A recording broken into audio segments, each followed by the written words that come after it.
For casual Elder Scrolls players, Morrowind is brutal on a first playthrough. There's no level scaling, so if you wander into a high-level area by accident, good freaking luck. There's no prissy, fast travel or map markers, keeping exploration and traversal a key mechanic at all times. And even in combat, your weapon phases through the enemy half the time as if you're fighting a bipolar ghost. Morrowind is not the type of game to hold your hand.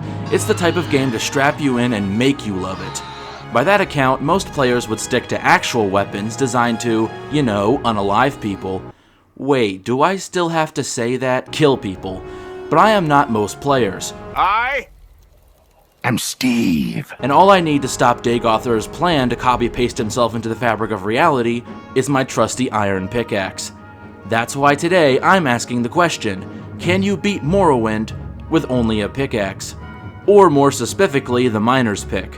It's the only way I'll be allowed to damage enemies this run, but with its low damage, poor durability, and slow speed, that's easier said than done. I'm allowed to do whatever I want to the weapon, namely repair and enchant it, but since enchanting is so expensive or skill costly, unless I get deep into exploit territory, I'm still gonna be struggling. At least, I think so. We'll see. I'm gonna play on normal difficulty, 0, for the entire thing to keep things as fair as possible.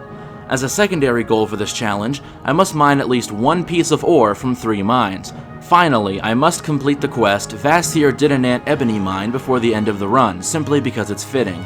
I hope I pronounced that right.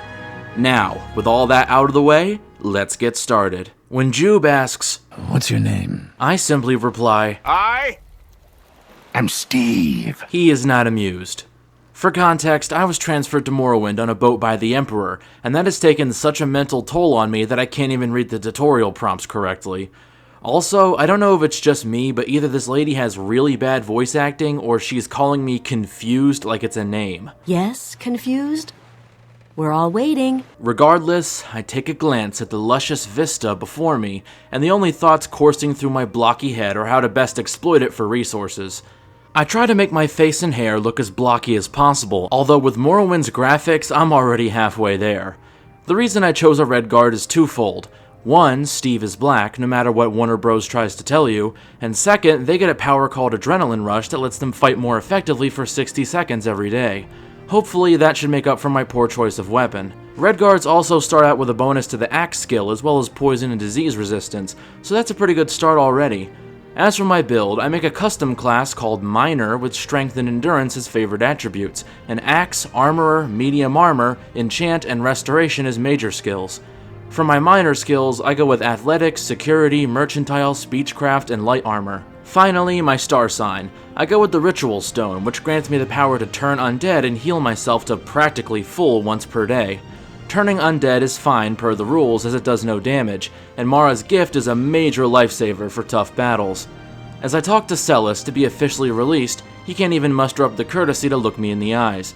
Well, that's just rude. First thing I do in said Nanine is buy a simple resist magicka spell from Auriel, just to learn the effect. Trust me, this will be very important later, and for fans of the game, you probably already know why. I also sell some random bits and pieces to him to recoup my losses. Speaking of recouping my losses, I agree to find Fargoth's hiding place for Flatfoot, which is as simple as shadowing him from a lighthouse and watching him dawdle around a bit. Alright, time to go after him. Ow. His stump is where you can find not only a nice sum of gold, but your first lockpick as well. Of course, you can always just keep all the gold instead of handing it to Flatfoot, but I like my quest log clear. After that, I head right to Balmora and attempt to flirt with Clanler, to which he tells me to stay straight. I knew Morrowind had a xenophobia problem, but homophobia too? I then buy some Netch leather armor from Revere, which for the early game should be sufficient. Reporting to Caius Cossades, the shirtless, skooma-addict gigachad of a man, I get a free 500 gold that I immediately use to purchase a 100% magicka resist spell for 1 second, which I dub Pull Self Up by Bootstraps. Again, fans of the game, you know what's coming. But before I fiddle around with that, I have to get my weapon, or more accurately, my tool. Luckily, right next to Balmora is Caldera, and right next to Caldera is the Caldera Mining Company. I'm sure I'll find a pickaxe or two in here. Oh god, run, run, run. Alright, maybe I ought to come back to that. Inside the mining company bunkhouse is where I find my first mining pick. As you can see, it counts as a two-handed axe, does 3 to 7 damage per swing, and has a relatively low durability of 400. The damage isn't the worst thing in the world, but until I get a decent supply of repair hammers, the durability is going to hamper me big time. Now armed, I attack the first enemy of the run, a Quama Forager. I mean, what can you expect? It's a little grub, and I have a big wacky thing, so little grub goes splat. Since I'm already in a mine, my natural element, I figure I may as well get my pickaxe swinging from side to side, side to side. Oh, that's not how you do it. Pfft, lame. I miss how it works in Skyrim. Anyway, I nab some sweet God of Tangibility blood and hurry the hell out of there, but the guards catch me and turn me to ribbons. Next go around, this fucker blocks me. After enough waiting for him to move out of the way, I manage to get out with my life, limb, and ebony ore intact, which will sell for a pretty penny. And then I come across something that will be a constant annoyance throughout this run. Phantoms. Cliff racers. It's not that they're difficult or anything, they're just grating to fight. You need to shut the fuck up! I want to test how good my adrenaline rush power really is by killing those bandits I encountered earlier. While waiting for it to recharge, however, I get ambushed by a guy in BDSM gear, and a rat. Using a mix of Mara's gift to heal myself and adrenaline rush for a temporary boost to my health in combat just barely scores me the win, scoring me some sweet new drip.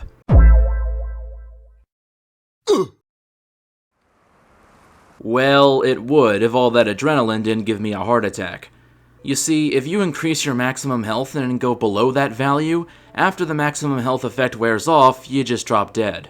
Killing him for a second time, like I said, I get a sweet new set of drip that is miles better than the Netch armor I just bought, and better than most armor I'm gonna find this early in the game. If I would have remembered this existed, I would have set light armor to a major skill. Regrets aside, I give the armor a test run against the foes I actually came here to fight, the bandits in the cave. They still kick my ass pretty hard, but trust me, I will have my revenge. You know who I'll also have my revenge on later? This orc. He gives me a job to deliver a note in Caldera, all well and good, but when I get jumped by rats, he doesn't even help me, even though logically the rats would want to gnaw on his ankles too. He went out of his way to let me suffer, and for that, he will pay. But not before I get a very important upgrade. See, I did Fallout 3 while over-encumbered. I know what moving slowly in Bethesda games is like. Luckily for me, Peminec, which sounds like a heartburn medication, has just what I need in the boots of blinding speed, and all I must do is escort her to Narmak. On the way, I come across a Blades agent who can train me in axemanship, although it's far too expensive to do right this moment. He also lets me sleep in his bed and, well, let's just say he's very trusting that I don't have something like ash lice. Also, on the way, I come across... Wait, are those ghasts? Oh, they're not shooting fireballs at me. Well, that's nice. Although, they are the subject of a rather odd glitch. Whenever one of them dies, whether I was involved or not, the game says that I killed a breeding Netch. I didn't, but whatever. You do you, game. Point is, I get Peminec to where she needs to be, and I am awarded with the boots of blinding speed. Now, all my traversal woes are over. Oh, it seems Peminec's present is a lot more literal than I assumed. However, by using my spell Pull Self Up by Bootstraps, which makes me immune to magic for 1 second, and then immediately putting on the boots, as being in the menu doesn't reduce the duration of the effect, I can resist the blinding effect as long as they're equipped. You know what this means. I don't think you have any idea how fast I really am. I'm fast as fuck, boy. As fleet-footed as I'll ever be, I try to head to Caldera to turn in that note for the orc, when I get sidetracked yet again by a nudist Nord, although according to him, not by choice. Some witch apparently used sorcery to take all his possessions and left them on the side of the road to rot. Which reminds me a lot of another NPC in this game. He agrees to accompany me to the witch, giving me sort of an unofficial companion, although not a very useful one considering his lack of, anything. I hand the note over to the other orc, who tells me to look for the one I just talked to. This is so demeaning. On the way, Winesot complains about being chilly and, well, yeah, that'll happen if you aren't wearing clothes. For the crime of wasting my time and not helping me with the rats, Bergral shall perish. Surprisingly, Winesot kicks the ever-loving shit out of him despite having the disadvantage in every way. Since unarmed attacks knock you down when you have no stamina, we gang up on and stunlock Burgal into a fine green pulp. Gotta say, that felt good. A little while later, I level my axe skill to 40 by killing a cliff racer and reach level 2. I'm not going to be showing my level ups as I don't want to have to interrupt the script and repeat myself all the time, so I'll just say I put most of my points into strength, agility, and endurance with a few in willpower. Got it? Good. On the way to... I actually don't remember. I swear an oath to Xenophar to deliver some clothes for an Argonian, and also agree to find a lady's guar who got crabnapped, although I'm not even sure if that's a real quest or not. Only problem is, when fighting the mud crabs, my pickaxe breaks. Well, shit. Should have enchanted it with mending. I know where I can find another one, but it's a bit of a trek. Nothing much bothers me on the way except some slaughterfish and a guy who lost his pants. I try repeatedly to get them back for him, but alas, he'll have to go pantsless for the time being. After selling a bunch of crap, I swipe 2 miner's picks from a cave dwelling in Guinness and bolt before the authorities catch on. In Aldaroon, I get 2 jobs to collect things from Sarandes. I try to intimidate him, and when that doesn't work, I try to taunt him so killing doesn't count as murder. Well, that doesn't work either, so I just start mining away. He's probably the toughest foe I've faced so far, but he just can't seem to land a good hit on me. To add insult to injury, I use the Hearth Heal spell, which you start out with if you tag Restoration, to ensure my victory. While this technically completes the jobs I was given, and I turn in the lizard's shirts in the process, everyone pretty much knows I killed him, and so they hate me. No matter, I head back to Balmora and accidentally fall off the Siltstrider platform, leveling my acrobatics in the process. Morrowind, the only game where you get EXP for breaking your ankles. Besides Oblivion, of course. The reason I went back here is for something I'm sure a lot of new players miss, and that is integral to this run, the Vasnir Didonant mine. As long as you avoid the Flame Atronach, the only thing in here are rats and occasionally beetles at higher levels, which are predictably easy to exterminate. But you get a crap ton of expensive ebony ore for free, and something even more broken later down the line. Seriously though, avoid the Flame Atronach at early levels. Daedra are on another plane of reality and merely project themselves onto ours. Trying to fight one with a mundane weapon is like trying to fight someone's shadow or reflection. Or something like that, I'm not a lorebeard. I sell all the ebony I can carry in Balmora, and use the money to buy some potions from a cat. I also try to get my pick enchanted, but the enchanter doesn't provide a soul gem for you, and I can't really afford one either. Oh well, I ought to get started on making a cover story for myself, as Caius puts it, and what better way to do that than become Colovian Man, Master of the Dickheads. Help the Fighters Guild by clearing out the rats from a weeb's home. I call her a weeb because she hoards pillows. I know they aren't body pillows, but tell me she wouldn't buy them if they existed in this universe. The rats aren't anything to write home about, so now it's time to poach some eggs. Poach some egg poachers in a nearby mine. The poachers use my own tool against me, but as Urakan so succinctly put it, Sure, you could just swing a pickaxe into someone's face, but people tend to see that coming. So they don't stand a chance, and I get 2 free weapons as a bonus. I then take some more ebony from the Vasnir mine, get my stuff fixed up at Moonmoth, and then head back to Balmora only to be sent straight back to the Caldera mine for another assignment. Luckily, the Mages Guild offers instant travel to Caldera, so it's not that much of a hassle. On the way there, I don't know how, but I ended up joining the Imperial Cult, being tasked with killing the Kimona Tong in Balmora, and then trying to steal gold from said cult to, let's just say, varying levels of success.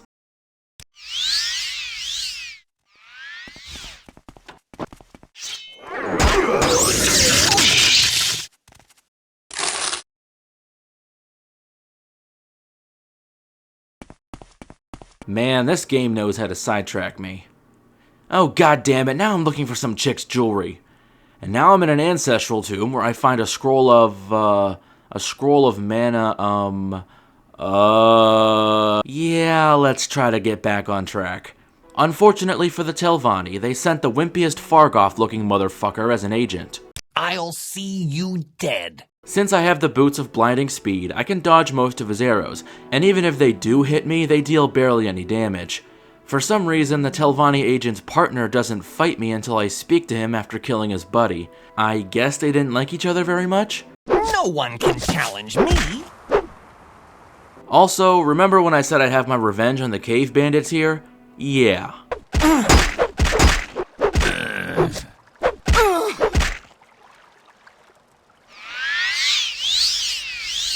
I then find yet another mine where I can nab some raw ebony where nobody can see me. Problem is, I'm now surrounded by lava with no apparent way to escape.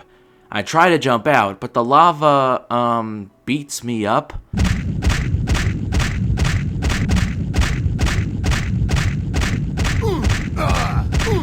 Really should have used more than one sound effect for taking damage. I managed to escape using a rising force potion though, so we're all good. Now that I've mined ore from the one in Caldera, the Vasnir mine, and this one, I mined diamonds from the Abaddon mine to complete one rule of the challenge.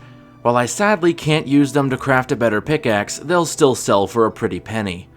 Alright, let's stop getting endlessly sidetracked and move on to the actual main quest. I report back to Caius, who wants me to get info from Hasfat, who wants me to get him a Rubik's Cube. On the way to the Dwemer ruins, I fight a Nyx Hound, which is like a giant mosquito dog thing. Despite being bloodsuckers, they don't have any sort of drain health or absorb health ability, which is a missed opportunity in my opinion.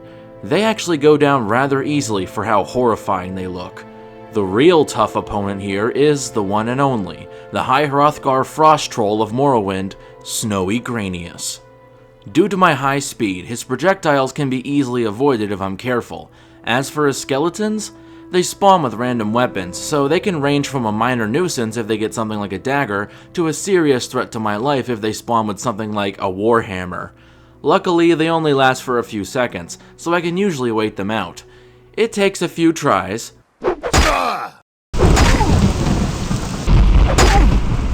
But since there's no natural magicka regen in this game, all I have to do is wait until he runs out and then beat him to a pulp.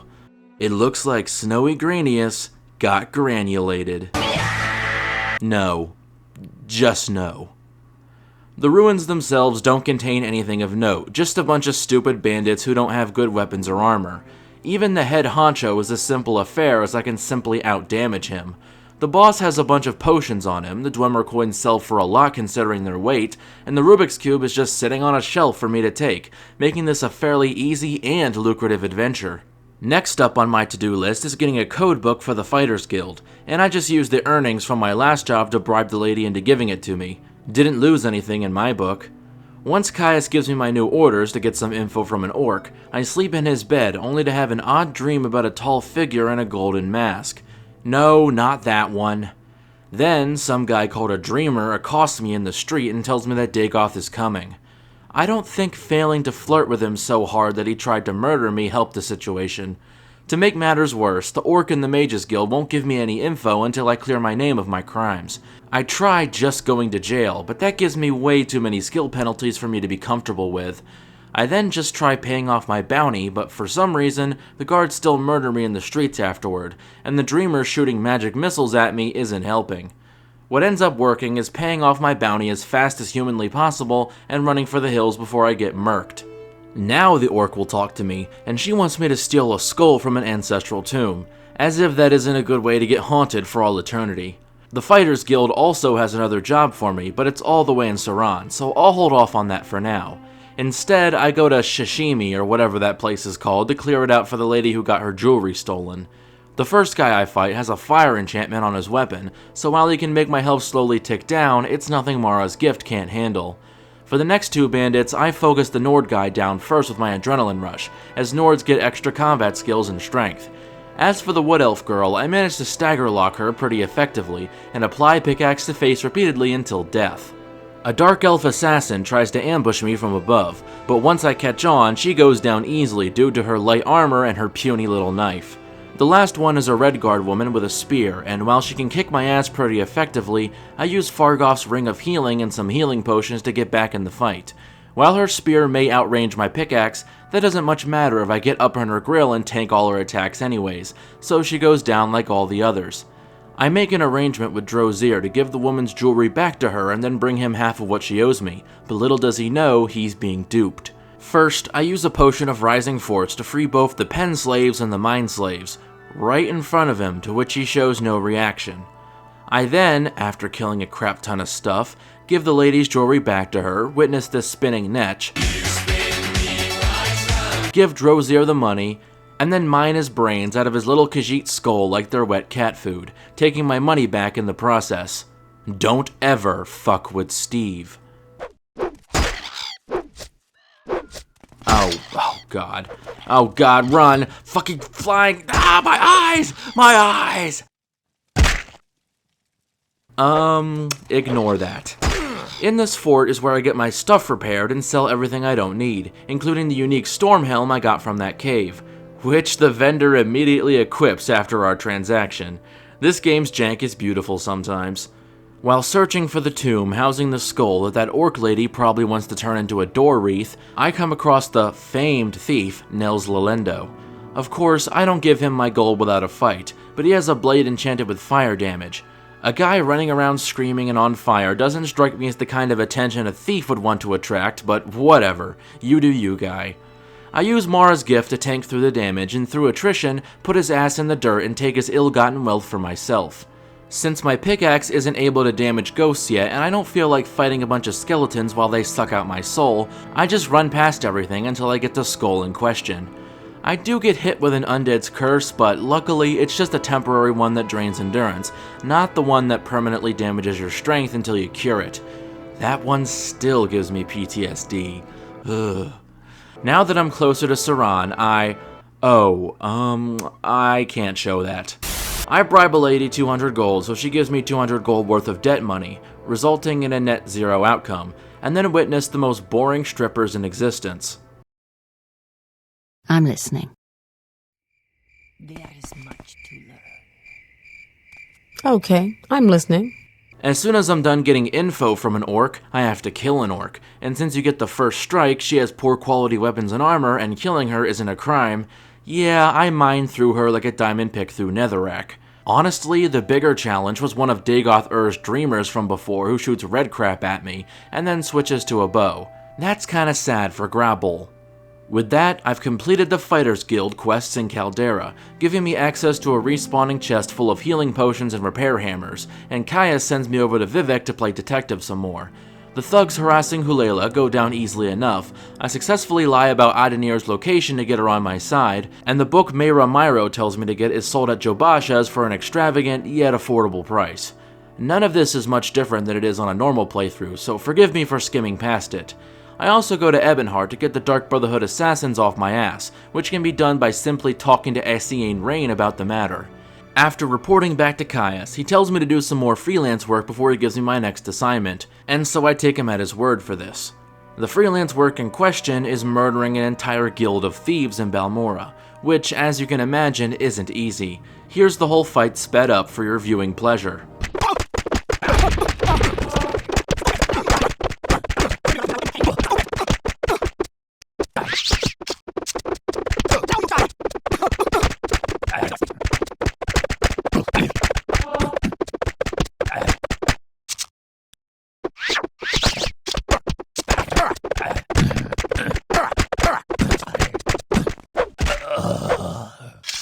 Now with the Psycho at Moomoth's Fort Bloodthirst quenched, I have to give another person a gift in exchange for information. I'm starting to notice a pattern here. There's just one problem. Hasor isn't here. I must have checked around the Outskar Inn at least 30 times, but I just can't find him. And then I realize there are staircases on either side. I'm a moron. Luckily, all he wants is some poetry, so I buy it for him and he tells me I need to visit one of the Ashlander tribal camps to be confirmed as Nerevarine. Of course, not before being rizzed up by Navam.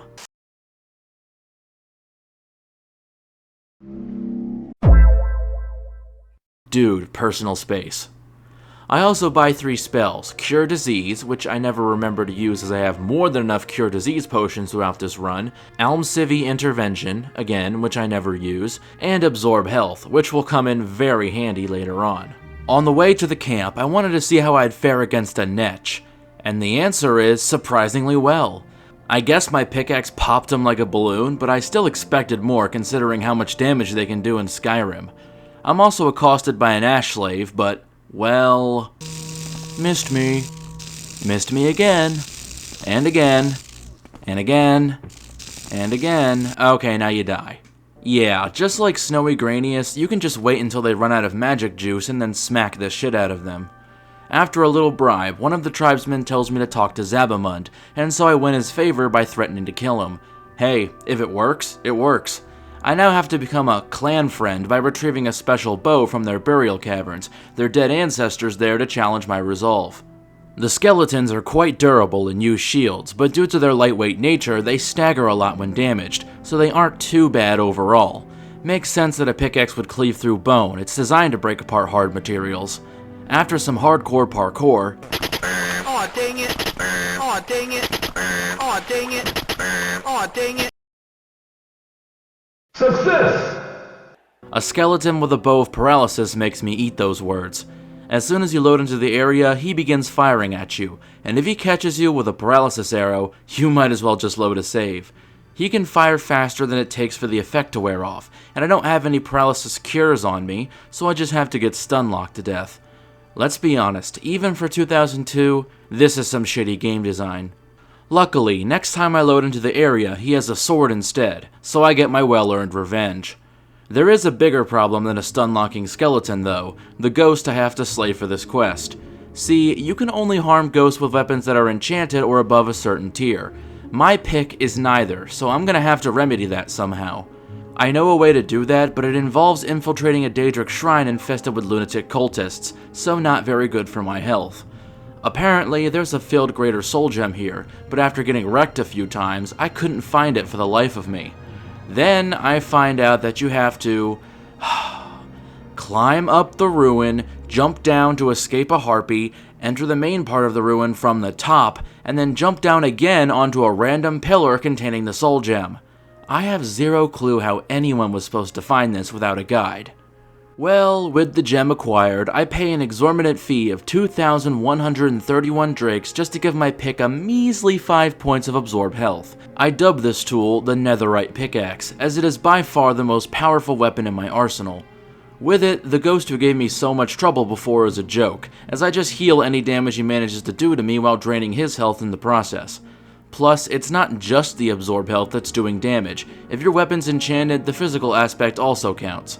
I'll have to save this pickaxe for when I'm fighting spirits in Daedra, or just for really tough encounters, as I don't want to waste the charge. After returning the bone-hurting juice bow, my next assignment is to infiltrate a 6th house and kill its Dagoth. Simple, right? Yeah, this is a far cry from just getting a Rubik's Cube. The Ash zombies are standard melee opponents, so nothing to write home about. The other monsters, however, I just run past, as I don't feel killing them till I'm wading knee-deep in their guts is an effective use of my time. This comes back to bite me when I finally do reach the Dagoth, as they all catch up to me and gang up on my ass. For some reason, however, when I reload a save, all of them except a single dreamer vanish, making the fight much more manageable. I'm not going to question that, but what I will question is the corpus disease I was just cursed with, and how I'm going to cure it. On the plus side, these coffins have loot worth in the tens of thousands of gold, so while I may have the plague, at least I'm filthy stinkin' rich. In theory. See, there are very few merchants in Morrowind that can afford these high-value items. Well, humanoid merchants, that is. You see, off the coast of Vivec lies what is probably a victim of the Wabbajack, the talking mud crab merchant. This little fella has a solid 10,000 gold in his inventory every time it resets, and what's more, since he's a creature, he doesn't take into account any variables when trading. That means he buys items at their true value, not at a loss. You can reset his inventory by waiting for a day, letting you sell anything below 10,000 gold to him for massive amounts of gold. I imagine this will be very useful for getting everyone to like me. I still can't sell the Fists of Randagulf to him as they are far too expensive, but I'm not too broken up about it. I put them in the Kemonatong Guild Hall full of corpses for safekeeping.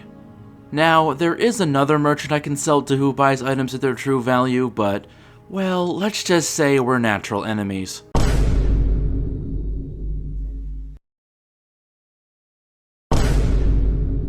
I sell him some soul gems in exchange for booze and then get the heck out of there before he explodes. Turns out the only one with a cure is a guy who makes gender-bent copies of himself, keeps zombies locked in his basement, and invites thieves inside to get eaten by them. He sounds trustworthy. Getting up his tower requires me to use a Rising Force potion. However, I have so many of them, it's not really an issue. I offer him a Dwemer gift to raise his disposition, and then go down into the Corpusarium for some boots. This part is piss easy, as all you have to do is walk a few feet to Nikado Avocado and then walk back, and then Fear basically immunizes me against Corpus, letting me keep the beneficial parts of the disease while getting rid of the negative parts. But, while that may be good news, it is quickly overshadowed by the bad news that, well, Caius is leaving me. Caius, my best friend. No, I don't want you to go. I'm gonna miss you, buddy. Next up is getting some text from Mira Milo, but unfortunately the Ordinators locked her up in the big boulder in the sky. That's not a euphemism, it's literally a big boulder in the sky. Happens all the time, you know. She asked me to bring 2 Divine Intervention Scrolls, and while I already have one, I have to buy another from Mwinge. I then use a potion of Rising Force to float up to the rock, and, well, this is obviously intended to be a stealth mission, and while I do have multiple things in my inventory to give me bonus sneak and invisibility, I am also impatient as all hell, so I just swipe the key from a desk and haul ass through the jail until I stumble into Milo. Then we magic ourselves out of there. I then get the lost prophecies from some hideout, give them to Nabani, and am sent to retrieve 3 MacGuffins from a nearby 6th house. No one told me being the Nerevarine was akin to doing a laundry list of chores. After entering the Hall of Fisto, please assume the position. I, once again, run past everything like a little sissy to grab the Shadow Shield and get the hell out. In the Dome of Pollux Eye, where the other 2 items are held, I do actually muster the courage to fight the Dagoth in here. While he uses a few spells at first, he quickly switches to using his bare hands, which as you could imagine doesn't go well for him. His defeat not only rewards me with a 6th house amulet that drains your personality, not sure why you'd ever use that, but the House Dagoth Cup and some Corpus Weepings, which is exactly what Sulmatul was looking for. Next on the list of prophecies to fulfill is finding the Cave of the Incarnate, and while this is supposed to be an involved hunt for the cave's location, if you've played the game before like me and already know where it is, getting there is a trivial affair. I'm then treated to a lovely 240p cutscene that explains we have to become Nerevarine of 4 tribes and Hortator of 3 houses before we can face Dagoth Ur, as if I didn't have enough shit to do. I then come across the ghost of a false Nerevarine named Peakstar. Okay, now this is peak. With the Urshalakus having named me Nerevarine, that's 1 tribe down, 3 to go. Next are the Ahamusas, who want me to find a fabled white guar that will end what's plaguing their camp. It takes me a while for me to find it, in the middle of which I get stuck in a clusterfuck of a fight, but I eventually do, and it leads me to a magical amulet that can cure blight diseases and heal the wounded. Of course, I used this magical remedy meant for the tribe on myself.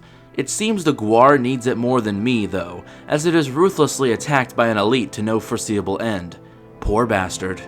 That's not enough to satisfy them, though. They also want me to make a Daedric ruin safe for them to rest in.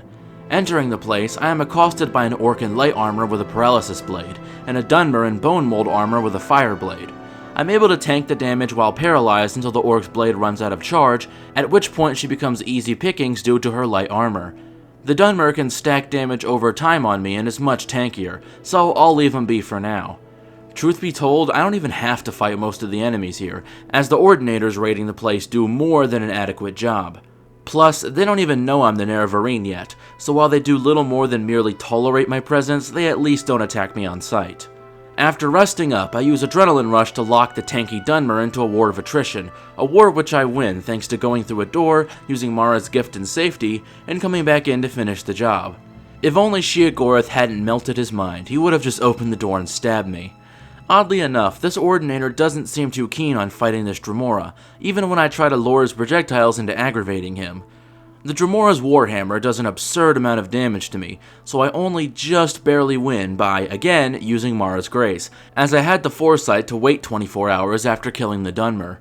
Golden Saints are much easier opponents in comparison, especially since my netherite pickaxe has health absorption on it, so any damage they do to me is practically moot. I head further into the shrine only to see an orc furry and a lady who talks in chess metaphors. I wonder what character Bethesda reused that gimmick for. There's supposed to be an option if you get her disposition high enough to let her spare the Ahamusas, but for some reason I couldn't get that option to pop up.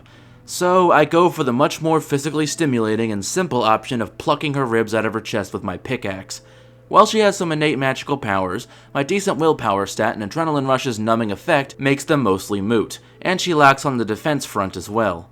To be honest, I'm not even sure why I was needed for this quest in the first place if it was already being cleared out by Ordinators, but whatever. I'm just glad it's over. And yes, I know there's an annoying escort mission part of this quest, but I'll save both my and your sanity by skipping past it.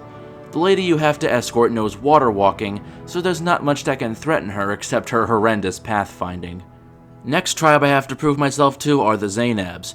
The Ashcan is a bit of a dick to me, but after bribing him, well, he's still a dick, but at least he gives me a task to prove my worth, namely killing a vampire that has been harassing the camp. Unfortunately for me, the vampire is accompanied by a gang of undead that fill my body with magic until my organs pop like water balloons. The main obstacle is the Greater Bonewalker, who can put a curse on me to permanently lower my strength. Repeatedly. I try using my ritual star sign power to make him flee, but it doesn't work for some reason. Maybe he's too high level? In the end, I just have to use Adrenaline Rush to boost my strength and grit my teeth, trying to kill it as quickly as possible before he drains my strength too much. The two skeletons go down easily due to me using Blessed Word on one of them to make him cower as I finish off his buddy. Then I kill him after it wears off. Only problem is, once Adrenaline Rush wears off, I'm left over-encumbered by a wide margin. I have to leave almost all my stuff behind, use a Scroll of Divine Intervention to reach a shrine where I can restore my attributes, and then walk my sorry butt all the way back to the tomb. Without any backup, the vampire himself isn't too hard. Sure, he can absorb my health to heal himself, but you have to keep in mind that I can do that too. I can literally out-vampire the vampire. What follows is a lengthy war of attrition as we both keep healing until one of us gets unlucky and drops dead. Spoiler alert, it wasn't me. Lastly, the Ashcan wants me to get him a thick mail-order bride for him. This strikes me as unethical, but it's for the cause of saving the world from destruction, so purchase her, buy her some fancy clothes, release her. This escort mission is arguably way worse than the last one, as at least with that, the NPC knew water walking so she wasn't in danger most of the time. No, this bride has to walk through a crap ton of monsters looking to chow down on her, and if she dies, you fail the main quest irreversibly unless you reload a save or complete it a different way. I just wish that if I had a high enough strength, I could just bridal carry her to the camp, so at least I wouldn't have to wait for her to catch up with me. Anyways, now a Nerevarine of the Zainab variety, I am awarded the Thong of Zainab, which has a Detect Animal enchantment on it. I'm not even gonna ask. I noticed that Tel Voss is actually closer to me than the next tribe, so I get to work on becoming their Hortator. Aryan is level-headed and votes for me without a fuss, so that's nice at least. Dratha is a misandrist who, on closer inspection, appears to be more of a sadistic dom, as she calls you cute if you wink at her, calls you a poor bunny, and will vote for you if you hurl yourself at your feet and plead for a hearing. After giving her a bunch of money, of course. Never thought I'd be a pay pig in an Elder Scrolls game, but here we are. Gothrin is the master of procrastination and will never make up his mind about his vote, even if you wait for several in-game months. Trust me, I tried. The only way to become Hortator is to kill him, and that's easier said than done, considering he has 2 Dremora bodyguards and is quite a powerful magician himself. On my first attempt, I am promptly paralyzed and roasted to a crisp. On my second attempt, I try to use hit-and-run tactics combined with healing potions, but again, that paralysis is just killer. I do have some potions to cure it, but those are limited, and to top it all off, Gothrin can heal himself to full, erasing all my hard-earned progress. I mean, sure, I can do that too with Mara's gift, but for some reason, it just feels bad when he does it. I thought I hit a roadblock here, but on my next attempt, something magical happens. I don't know how, but some sort of spell cast by either Gothrin or his Dremora wiped one of the Dremora out and severely injured the other, letting me finish it off to leave just the wizard. I made sure to stack all the luck, strength, willpower, agility, and other possible beneficial potions and alcohol before the fight. His paralysis is more of an annoyance now, as I can either resist it with my boosted willpower, or use a cure to get right back into the fight. Sure, he heals himself to full again, but pulling this trick cost him the rest of his magic, leaving him with just a dagger. Using my Absorb Health pickaxe, I can severely out-DPS him, and finally put him down for good. It used all the charge on my pick, but I'd say that's a fair trade-off. Next is Neloth, and he's probably the easiest to convince. Just fork over a bunch of gold to raise his disposition, and he names you Hortator in a dismissive manner. Finally, there's Thorana, but on the way to her, I decide to knock out the Arabesium camp, as, like Neloth to Telvanni Hortator, it's the easiest of the 4 camps to prove yourself to. You just have to kill the 4 warmongering members of the camp, all of which don't attack you on sight, are in separate instances for a controlled fight, and besides the Ashcan, don't have any support. The first guy I take out without even a scratch, as I stagger him into oblivion. The second guy is a bit tougher due to his shield, but still nothing to write home about. While the Ashcan and his bodyguard can lay on the damage faster than me, it's nothing stacking a bunch of healing potions and alcohol can't fix. Then, all you have to do is take the unique artifacts off their bodies and present them to Han Emu so he becomes Ashcan. You don't have to do anything for the new Ashcan to be named Nerevarine, he just does so on the spot. The last Telvanni counselor I have to convince is Thorana, who is gone, well, let's just say Shio's got a tight hold on her. You can stubbornly listen to her yap on forever, as I thought there might be an Easter egg if you kept going long enough, but nope. Instead, the same trick of forking over a bunch of cash and then asking politely for her vote works, and I'm officially Hortator of House Telvanni. That's 1 house down, 2 to go. House Halahu starts out with our favorite Argonian enthusiast, Crassius Curio, who looks a lot like DSP now that I think about it. I suspect this video is getting long enough already. These 2 houses aren't relevant to using a miner's pick, and they aren't too interesting to watch, so I'll mostly skim through them. Crassius Curio needs 1,000 gold for a vote, while Yingling Half-Troll needs 2,000. Drambarrow's hideout is broken into using a scroll of unhinging, and this is where the Vasnir Dididant mine part of this challenge comes into play. Since I discovered the place, I can give the location of it to Dram in exchange for a Daedric weapon of my choice, aka one of the most powerful weapon tiers in the game. Yeah, just for walking into an area which is easily accessible from Balmora, a place you get sent to right away, you can get one of the best weapons in the game for free. Of course, I can't use any of them, but I still pick the axe option to stay in character, and then immediately hand the thing back to Dram. You don't need to discover the mine to get his vote, merely breaking into his hideout is enough to impress him. Orvis Dren is simple enough as well. Just bribe him until he likes you and then claim to be anti-Empire. This frees up the last 2 counselors to vote for you, which they do without hesitation. And just like that, you're Hortator.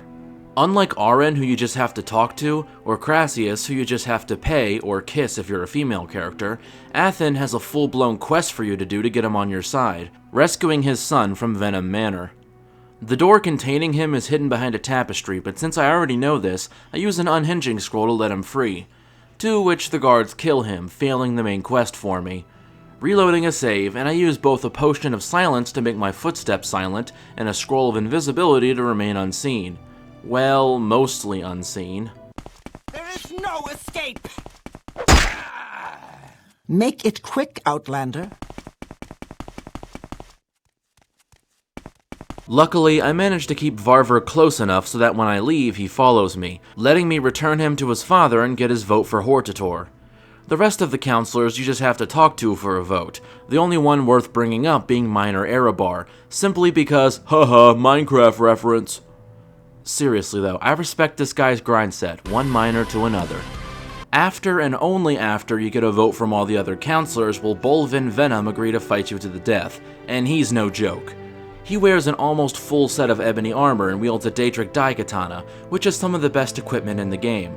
He can kill me in around 4 hits, while I only do scratch damage to him. Luckily, I've been hoarding tons of potions and magical items throughout this playthrough, and in Morrowind, all of those buffs can stack on top of each other as much as you'd like. So, I use a bunch of potions, alcohol, Malipu's belt, Caius's ring, adrenaline rush, and the netherite pickaxe to drain his health while staggering him so often he can barely land a hit on me. When he does land a good hit on me, I use Mara's gift to heal and close in for the finishing few blows, becoming the Hortator of all 3 houses. Unfortunately, unlike Oblivion, there's nobody in the arena to clap for me. Next is meeting up with the Archcanon, and while this is supposed to be another stealth mission akin to rescuing Mira Milo, I just use an unhinging scroll on the door, resist arrest, talk to the dude, and bolt before the Ordinators can really do anything to stop me. Finally, we meet with Ina. The Ukrainian flag. Vivek. No, not that Vivek. Vivek, the warrior poet of the Tribunal. And then I try to mine him. It doesn't end well. Next try, I go for the more peaceful approach, And Vivek not only gives me some cool gloves to protect me from the tools I'll need to stop Dagoth, he points me to where I can find them. There's nothing much to say about Odersal, I just sort of waltz in, unlock some stuff, grab Keening, and go. To get the Veminol, I use the travel-stained pants to levitate there, so I don't have to jank my way around the terrain while being harassed by cliff racers. I clean this place out pretty methodically, first forcing an ash zombie to his knees before picking his brains out, then taking care of another Dagoth. I'm at the point where my axe skill and strength are so high that even Dagoths are fodder to me. For the Ascended Sleeper, I use the Bolvin tactic of stacking every consumable I have left in my inventory, as it's not like I'll have much use for them past this point. Unlike other Elder Scrolls games, consumables of the same type can stack, so if you drink 10 bottles of Sujamma, for instance, you'll gain the effects of 10 bottles at once. I use this to my advantage to boost my strength and other stats to absurd levels, then go on a roaring rampage against the 6th house.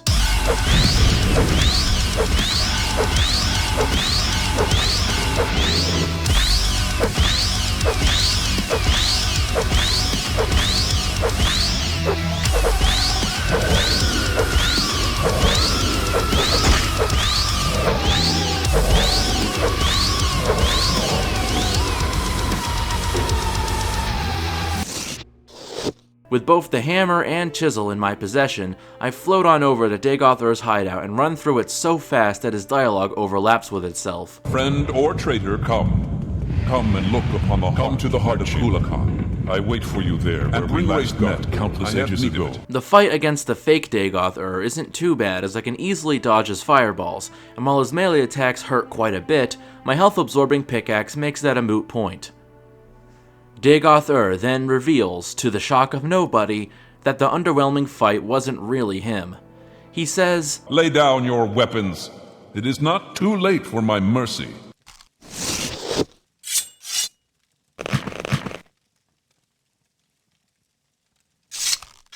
But when I try, he kills me anyway.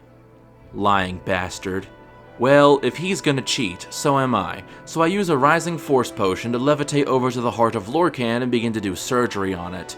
When Dagoth gets closer to stop me, I have to be careful not to hit him with Keening by accident, lest I fail the run. Eventually, I get it right, causing Dagoth Ur to somehow fall through the belt buckle of his giant robot, putting an end to his evil plan for good, and the heart of Lorkhan is still floating there. Why is it still floating there? I don't know, but whatever, Azura can deal with that shit. Point is, I proved that yes, you can beat Morrowind with only a miner's pick. Hey everyone, thanks for watching yet another video. I appreciate any support you can give me so I can make similar content for you in the future. If you liked the video, leave a like or subscribe. It only takes a second, but it helps me grow a ton. If you didn't like the video, leave a dislike and give constructive criticism so I can improve. Also, leave your ideas for new videos in the comments. I read all the comments that come my way and put your ideas at the end of each video. Who knows, your idea might even become an official video. If you really want to support me, go to my Patreon or become a channel member, which will get you shouted out, guarantee an opportunity to chat with me, and make your ideas much more likely to become reality. Plus, it's only 17 cents a day. Even just 20 subscribers to my Patreon would mean a lot to me, and help me put out even better content. Check me out on Reddit or Discord using the links in the description if you want to chat, or check out my second channel, The Loophole, for some extra content. This is Causal Loop signing off. Peace.